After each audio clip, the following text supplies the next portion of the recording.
Početkom 18. veka bivši osmanlijski vojnik srpskog porekla Hajduk Arnaut Pavle nastanjuje se u Medveđi i ženi. Pod nerazjašnjenim okolnostima umire, a ubrzo još nekoliko meštana. Svoje ženi i ostalim seljanima pričao je priču kako se, dok je bio u turskoj vojsci, kako se borio sa vampirom, kako je uspio da ga ubije i kako je, da bi se zaštitio od te zaraze ili da se ne bi povampirio, kako je jeo zemlju iz groba tog vampira. Zbog te priče i mnogo pokojnika nakon njegove smrti, meštani ga proglasiše vampirom, a od austro-ugarskih vlasti zahtevaju pomoć ili će se preseliti preko Morave na tursku teritoriju.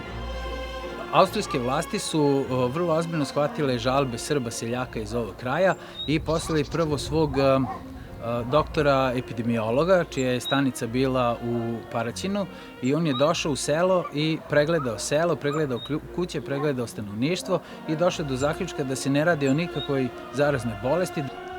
Potom se vrši ekshumacija tela koja su na iznenađenje lekara bila čitava, pa ih probijaju glogovim kolcem, a carski činovnici su sve zabeležili i poslali izveštaj u Beč. Ovde imamo dokument, reprint dokumenta Visum et Repertum.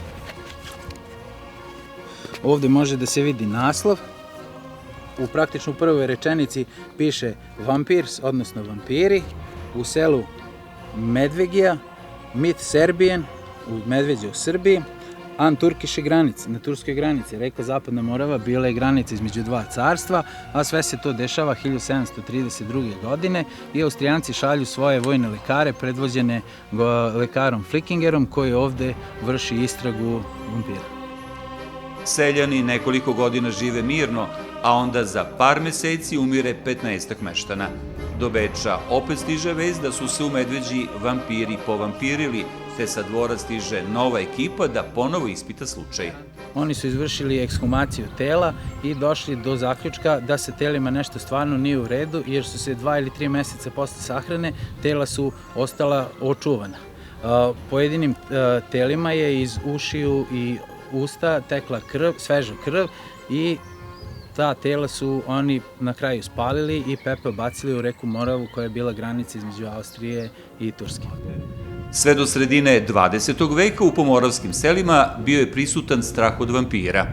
Ako recimo dođe do toga da posle smrti pokojnika 40 dana porodica nema mira, u smislu ako im on dolazi u snu ili im se javlja na bilo kakav način, krajem 19. veka kada je gospodin Stanoje Mijatović to pisao, bilo je sasvim legitimno da se pokojnik iskopa i da mu se glogovim kocem presudi. Na taj način porodica je sticala mir, a mir je dobijao i pokojnik. Uz izradu suvenira i sređivanje groblja, vampiri iz Medveđe mogli bi da postanu turistička atrakcija.